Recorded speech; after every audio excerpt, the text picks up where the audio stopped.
So class 5 we have a very interesting chapter এবং খুব important chapter, skeletal system and nervous system, chapter number 8. Skeletal system মানে হচ্ছে আমাদের শরীরে যে হাড়ের সিস্টেমটা, তাই না? আর নার্ভাস মানে আমাদের শিরা, নার্ভগুলো, শিরা সিস্টেম, এই দুটো আমরা দেখব। আরও কিছু কিছু থাকবে। We know that a group of organs that work together to perform a particular function for the body is called an organ system. তো আমরা জানি অনেকগুলো অর্গান কিন্তু একসাথে কাজ করে। এই নয় যে শুধু যখন হার্ট কাজ করবে হার্টই কাজ করছে, এমন কিছু নয়। সব অর্গানসগুলো কিন্তু একসাথে মিলে কাজ করে, তবে গিয়ে শরীর ভালো থাকবে। কোনো যদি একটা অর্গানটা যদি গন্ডগোল হয়ে যায়, কম বেশি হয়ে যায়, তাহলে কি হবে? শরীর ভালো থাকবে? থাকবে না। আর এই টোটাল সিস্টেমটাকে কি বলা হচ্ছে? Organ system. আচ্ছা, এবার এখানে একটা ম্যাচিং দেওয়া আছে, রেসপিরেটরি সিস্টেম। এটা করেছো তোমরা? বেশ, এটা করবে, করার পর আমরা একবার ডিসকাস করব কেমন, কোন কি সিস্টেমে আছে সেটা তা একবার ডিসকাস করে নিই, ঠিক আছে? হাতে পেন্সিল নিয়ে ম্যাচিং করতে থাকবে। পেন্সিল সবসময় রেডি থাকবে সৌম্যজিৎ, ঠিক আছে? চ্যাপ্টার যখনই পড়াবো, বই পড়ানো মানে একটা পেন্সিল হাতে থাকবে। রেসপিরেটরি সিস্টেম কি আছে? হেল্পস আস টু ব্রিথ, নিঃশ্বাস নিতে সাহায্য করে। নাম্বার 2, নার্ভাস সিস্টেম কি হবে?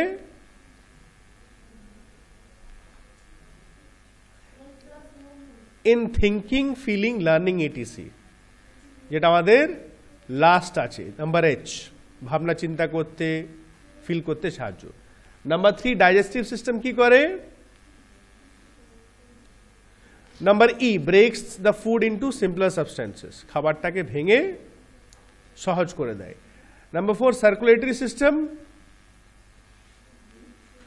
Transports nutrients and other substances, circulatory মানে সাপ্লাই করা। নাম্বার এফ, যত রকম আমাদের নিউট্রিয়েন্টস, ভিটামিন, মিনারেল যা হয় রক্তে থেকে গোটা বডিতে সাপ্লাই হয়। Muscular system number 5 helps us in movements, চলাফেরা করতে হেল্প করে মাসলস গুলো। নাম্বার 6, এক্সক্রিটরি সিস্টেম কি করে?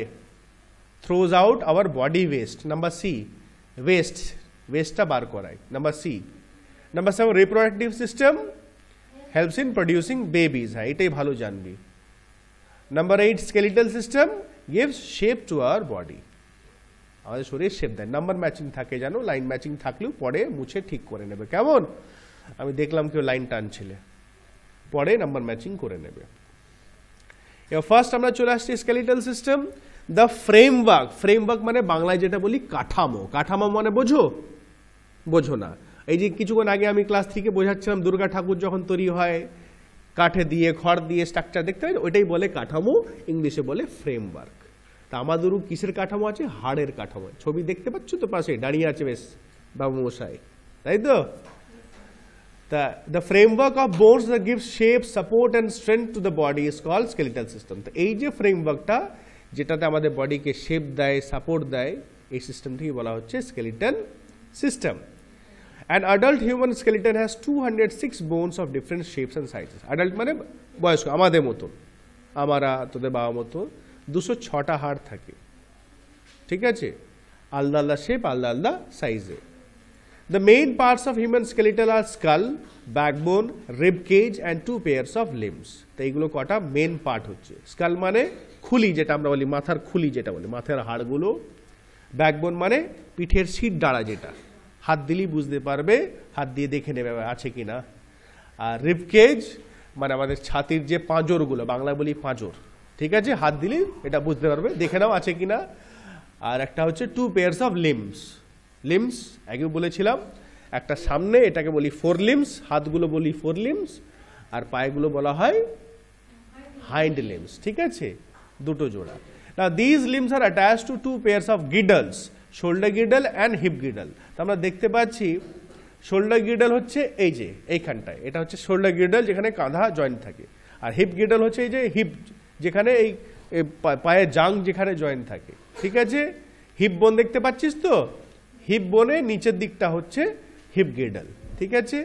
এখানে লিম্বসগুলো জয়েন্ট থাকে। বয়স্ক লোকের এত বেশি টয়লেটে যায় না। নেক্সট স্কাল, তাড়াতাড়ি চলে আসবো সূর্য, ডিকটেশন স্টার্ট করবো। স্কাল মানে কি বলছিলাম, বাংলায় কি বলে, খুলি বা আমাদের মাথার যে হাড়গুলো, তাই না? আছে তো? আছে। তোমরা চেক করে নাও একবার আছে কি না। বাহ, সব চেক করে রাখতে হবে, বাই চান্স যদি কোথায় এদিক ওদিক চলে যায় গন্ডগোল হয়ে যায়, তাই না? যা, the skull of an adult human being has 22 bones. তা একটা অ্যাডাল্টে, ছোট বাচ্চাদের কিন্তু বেশি থাকে, সব হাড়ই বেশি থাকে। ছোট যত বড় হবে কমতে থাকে, হাড় কমে না, ওই ছোট ছোট হাড়গুলো জয়েন্ট লেগে লেগে বড় হয়ে যায়। হাড় কিন্তু সবারই একই থাকে, কিন্তু ছোটদের কি থাকে, অনেক ছোট ছোট পিস থাকে। যত বড় হয় সেগুলো জোড়া লেগে, কেন মানুষের হাত বড় হয়, পা বড় হয়, এগুলো জোড়া জোড়া লেগে বড় হয়। তা একটা অ্যাডাল্টে কতগুলো হাড় থাকে মাথায়? 22। It contains holes for eyes, ears, nose and mouth. আর স্কেলের মধ্যে দেখতেই পাচ্ছ ছবি, গর্ত থাকে। কিসের জন্য গর্ত থাকে? চোখ ফিট করার জন্য, নাক ফিট করার জন্য, মুখ ফিট করার জন্য, এগুলো ফিট করতে হবে, তাই না? All bones in the skull are fixed. আচ্ছা, the upper portion of the skull protects our brain. ওপরে যে ভাগটা আছে সেটা কাকে প্রোটেক্ট করে? ব্রেনটাকে, ঠিক আছে? All bones in the skull are fixed except the bones in the lower jaw that can move. It helps us to eat and speak. তো গোটা স্কালে কিন্তু সব বোনসগুলো ফিক্স থাকে, ঠিক আছে, এক্সেপ্ট লোয়ার জ, নিচেরটা। এটাই নড়ে কেন? এটা দরকার তো, খাওয়ার জন্য নড়াতে হবে, চিবাতে হবে, মাংসগুলো ভালো করে চিবাতে হবে, কামড়াতে হবে, কথা বলতে হবে। এই যে কথা বলছি, নড়ছে, তাই তো? কি নড়ছে না? তোমরা চেক করে নড়ছে কিনা একবার। হ্যাঁ, ওই তো নড়ছে। Next we have backbone. Backbone দেখতে পাচ্ছ, ছবি দেওয়া আছে, শির দাঁড়া যেটা বলি, পিঠের হিন্দি বলে রিড কে হাড্ডি। ক্লাস 3 রেডি থাকবে। The skull is attached to the backbone which forms the main axis of the skeleton. তা আমাদের যে স্কালটা, খুলিটা এই ব্যাকবোন থেকে অ্যাটাচ, ওই দেখতে পাচ্ছ উপরে যে হাড়টা আছে তার সঙ্গে স্কালটা ফিট হয়, ভাই কারেকশন, এর সঙ্গে ফিট থাকে। আর backbone is made up of 33 small bones called vertebrae. তা দেখতে ছোট ছোট হাড় একের পর এক জুড়ে জয়েন্ট আছে, এগুলো এক একটাকে কি বলা হয়? ভার্টিব্রে। আর কতগুলো আছে? 33। The vertebrae joint together to form a strong column called the vertebral column. এটা খুব একটা মজবুত একটা কলম, মানে যেরকম আমাদের বাড়িতে কলম পিলার তৈরি করে, এই যে পিলার, এটা কলম বলা হয় বা পিলার বলা হয়, এরকম একটা কলম তৈরি হচ্ছে, খুব স্ট্রং। এত স্ট্রং যে ভাঙবে না, এইটা যদি ভেঙে যায় মানুষ মোটামুটি শেষ ধরে নাও, মানে শুয়ে পড়বে। কেন? এর ভিতরে, এই যে হাড়ের ভিতরে একটা পাইপ লাইন যাচ্ছে, স্পাইনাল কর্ড, যেটা পুরো ওর মধ্যে মেন, যেমন আমাদের বাড়িতে মেন লাইন তার থাকে, গিয়ে মেনে থাকে, গোটা শরীরের মেন শিরাগুলো এর ভিতর থেকে গিয়ে আমাদের ব্রেনে জয়েন আছে। এটা ভেঙে গেলে আমাদের নার্ভ প্যারালাইসিস, মানে খতম। It is flexible and protects the delicate spinal cord. তাই এটা কি? ফ্লেক্সিবল থাকে, এই যে আমরা ঝুঁকি উঠি নিচে এরকম নামও হয়, ফ্লেক্সিবল। আর ভেতরে কি আছে? ডেলিকেট, মানে খুব সূক্ষ্ম, হালকা কিছু হলে কিন্তু ক্ষতি হতে পারে।